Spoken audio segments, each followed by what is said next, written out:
Hi friends, இன்னைக்கு நம்ம வீடியோல என்ன பார்க்க போறோம்னு பாத்தீங்கன்னா நம்மளுடைய டெலிவரி அதாவது எல்லாத்துக்குமே தலைப்பிரசவம்னாவே எல்லாத்துக்குமே ஒரு பயம் இது மாதிரிலாம் இருக்கும்.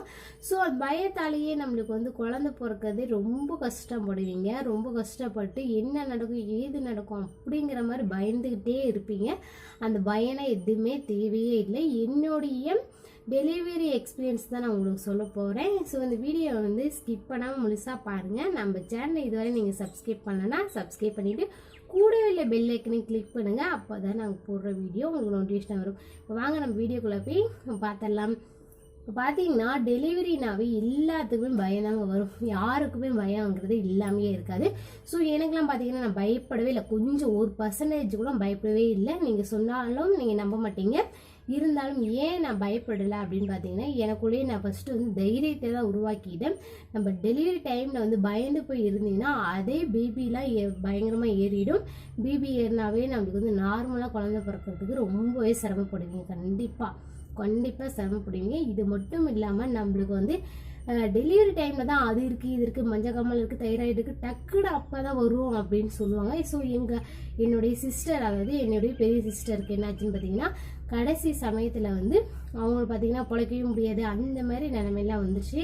அவங்க ரொம்ப பயந்துட்டாங்க. ரொம்ப பயந்து போய் நம்மளுக்கு குழந்தை பிறந்தா எப்படி இருக்க போகுதோ அப்படிங்கிற மாதிரி ரொம்ப பயந்துட்டு ரொம்ப முடியாத பட்சத்துக்கு ப்ரைவேட் ஆஸ்பத்திரிக்கு நிறைய செலவுலாம் ஆயிடுச்சு. அப்பயே செலவாயிடுச்சு. நம்ம குழந்தைலாம் எப்படியோ ஒரு வழியை காப்பாற்றிடுச்சு. ஸோ நம்ம டெலிவரி டைமில் யாருமே பயப்படாதீங்க. பயந்தாவே அதுவே பெரிய நோய் நம்மளுக்கு தாங்க.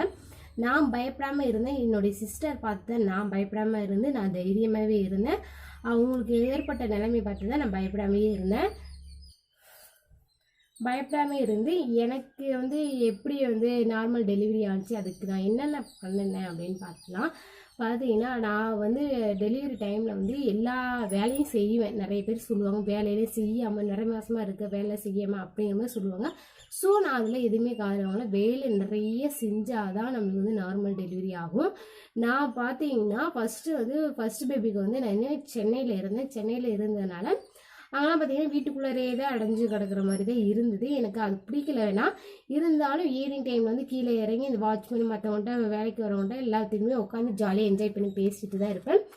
நம்மளுக்கு நார்மலாக டெலிவரி ஆகணும் அப்படிங்கிறதுனால நான் 4வது மாடியில் போயிருந்தேன். 4வது மாடியில் இருந்து தினைக்கும் காலை ஈவினிங் டைமில் என்ன பண்ணுவேன்னு பார்த்தீங்கன்னா மேலேருந்து கீழே படியிலே தான் நான் இறங்கி விடுவேன். லிஃப்ட்லேயே நான் யூஸ் பண்ணவே மாட்டேன். படியிலே இறங்கி ஒரு ரவுண்டு பில்டிங்கே நல்லா சுற்றி வருவேன். ஒரு ரவுண்ட் சுற்றி வந்தாவே அதுவே போதுமானது. நல்லா வாக் பண்ண மாதிரி இருக்கும். இது மட்டும் இல்லாமல் தினைக்கு ஈவினிங் டைமில் நான் கடைக்கு போவேன். அதே ஒரு 2 கிலோமீட்டர் பக்கம் நான் நடந்தே போயிட்டு நடந்தே வருவேன். இப்படி போகிறதுனால நம்மளுக்கு உடற்பயிற்சியாக இருக்கும். அதே பட்சம் நார்மல் டெலிவரி ஆகிறதுக்கான வாய்ப்புகளும் அதிகமாகவே இருக்குது.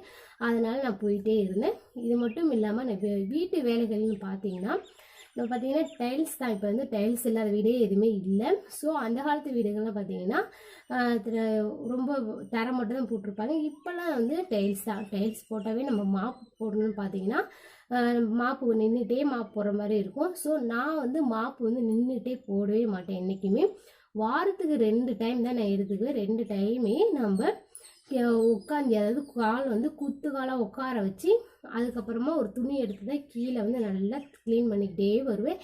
இதே போல் தான் நான் செஞ்சுட்டே இருந்தேன். நம்ம கீழே குத்துக்கால் வச்சு நம்ம உட்காந்து வர்றதுனால என்ன நடக்கும்னு பார்த்தீங்கன்னா நம்மளுடைய கருப்பை விரிஞ்சு நம்மளுக்கு நார்மல் டெலிவரி ஆகிறதுக்கான வாய்ப்புகள் நிறையவே இருக்குது.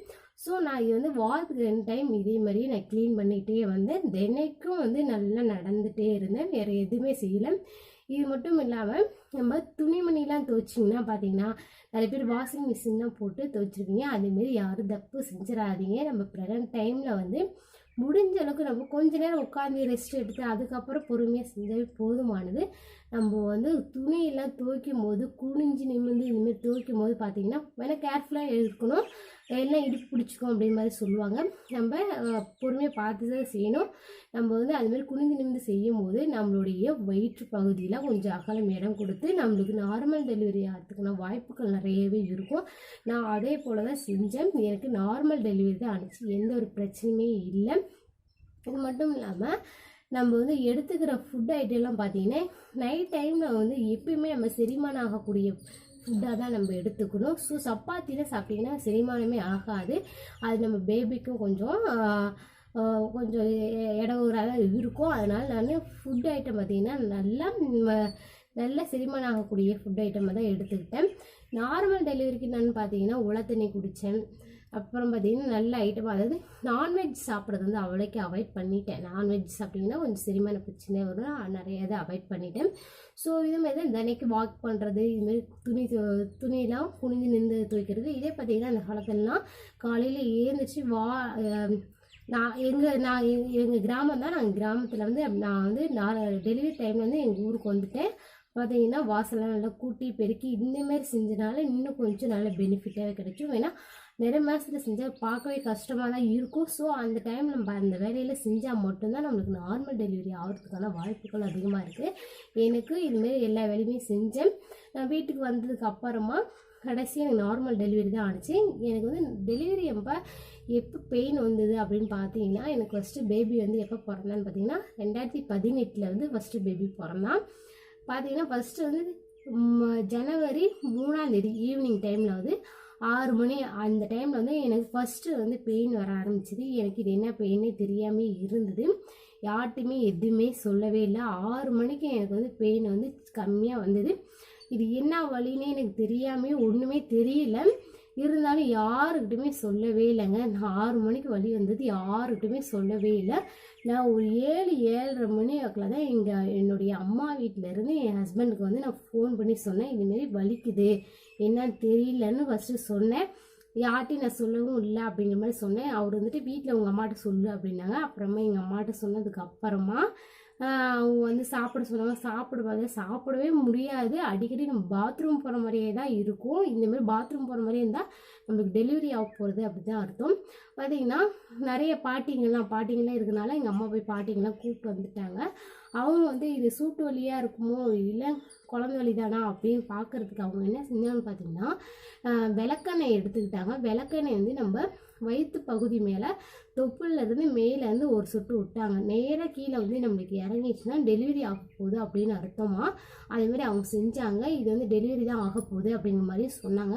இங்கேயே இருக்க நானே டெலிவரி பார்த்துறேன் அப்படிங்கிற மாதிரி அந்த பாட்டிமா சொன்னாங்க. இருந்தாலும் நம்ம இந்த காலத்தில் வந்து அதில் யாரும் நம்பவே இல்லை. ஆஸ்பத்திரிக்கு போகலாம் அப்படிங்கிற மாதிரி சொல்லிட்டாங்க. நான் வந்து ஆஸ்பத்திரிக்கு போய்க்கு வர முடியாது அப்படிங்கிற மாதிரி தான் சொன்னேன். ஏன்னு பார்த்தீங்கன்னா நம்ம ஜிஹெச் போனாவே தெரியும்.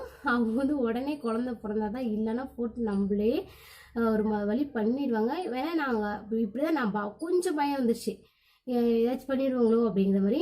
வேணான்ட்டு ஒரு 10 மணி ஆகலாம். அதுக்கப்புறம் தான் ஆட்டோ வச்சு பெரம்பலூர், அதாவது எங்கள் அம்மா வீடு வந்து வடக்கு மாதவி பெரம்பலூருக்கு 6 கிலோமீட்டர் பக்கம் தான், கிட்ட தான். அதனால் நம்ம வந்து பெரம்பலூர் போயிட்டோம். பெரம்பலூர் போயிட்டிங்கன்னா அவங்க செக் பண்ணி பார்த்துட்டு குழந்தையோட தலை வந்து திரும்பிடுச்சு, டெலிவரி ஆக போகுது அப்படின்னு சொல்லிட்டாங்க. அவங்க வந்து நல்லா நடக்கணும், உட்கார வேணாம், நல்லா நடந்துகிட்டே இருங்க, சரியாயிடும் அப்படின்னாங்க. நம்ம வந்து நல்லா வாக் பண்ண சொன்னாங்க.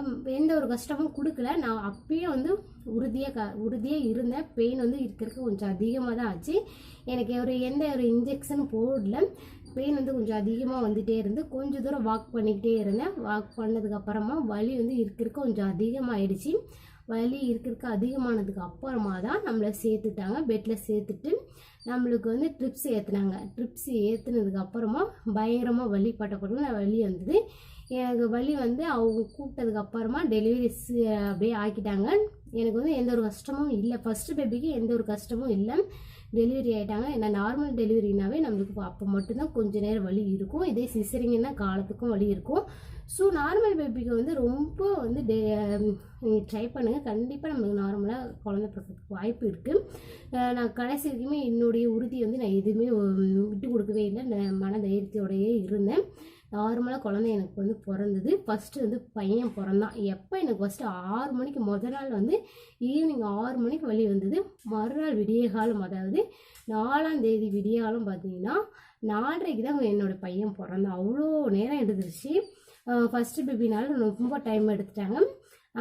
எனக்கு எந்த ஒரு பிரச்சனையுமே இல்லை, எல்லாத்துக்கும் கோஆப்ரேட் பண்ணேன். அதனால் எனக்கு எந்த ஒரு பிரச்சனையுமே இல்லை. நார்மலாக டெலிவரி ஆகிடுச்சு, பேபி நல்லா இருந்தால் எந்த ஒரு பிரச்சனையுமே இல்லை. ஸோ இந்த வீடியோ எதுக்காக நான் இப்போ போடுறேன்னு பார்த்தீங்கன்னா, ஃபர்ஸ்ட் பேபினாவே எல்லாத்துக்குமே ஒரு பயம் வந்துடும். யாரும் பயந்துடாதீங்க. இந்தமாரி சின்ன சின்ன வீட்டு வேலைகளை கண்டிப்பாக நீங்கள் செய்யுங்க. அந்த டெலிவரி டைம் மட்டும் கொஞ்சமாக நீங்கள் கஷ்டப்பட்டு அந்த வலியை நீங்கள் தாங்கிட்டீங்கன்னா வாழ்க்கை ஃபுல்லாக வலி இல்லாமல் இருக்கலாம். நீங்கள் இந்த மாதிரி வேலைகளை செய்யாமல் இருந்தீங்க கடைசி சிசரிங் அளவுக்கு நீங்கள் போயிட்டீங்கன்னா வலி வந்து லைஃப் லாங் இருந்துகிட்டே தான் இருக்கும். ஏன்னா பார்த்தீங்கன்னா என்னுடைய சிஸ்டர் 2 பேர்த்துக்குமே சிசரிங் பண்ணி தான் வந்து குழந்தை எடுத்தாங்க. அவங்க இன்னுமே எனக்கு வலிச்சுட்டே இருக்குது. ஒரு குனிஞ்சி ஒரு 5 நிமிஷம் குனிஞ்சி நிமிந்தாவே போதும், அவங்களுக்கு வந்து இந்த வலிக்கு எடுத்துக்குது அப்படிங்கிற மாதிரி சொல்கிறாங்க. ஸோ நிறைய பேர்த்து வந்து நீங்கள் சிசரிங் பண்ணாமே நார்மலாக எல்லா வேலையும் நீங்கள் செஞ்சுட்டே இருக்கலாம். எந்த ஒருமே பயப்படவும் தேவையில்லை. மன தைரியத்தை மட்டும் என்றைக்குமே விடவே கூடாது. ஃபர்ஸ்ட் பேபிக்கு நான் இதுதான் செஞ்சேன், வேறு எதுவுமே செய்யலை. என்னுடைய மன தைரியத்தோடு நான் இருந்தேன். எனக்கு நார்மலாக குழந்தை பிறந்தது, எனக்கு எந்த ஒரு பிரச்சனையுமே இல்லை. நீங்களும் இதுமாரி இருந்து நார்மலாக குழந்தைய பெற்று எடுங்க. நீங்கள் வந்து உங்கள் மன தைரியத்தை விடாதீங்க. அன்றைக்கி ஒரு நாள் நீங்கள் கஷ்டப்பட்டீங்கன்னா வாழ்க்கை ஃபுல்லாக நல்லா இருக்கலாம்.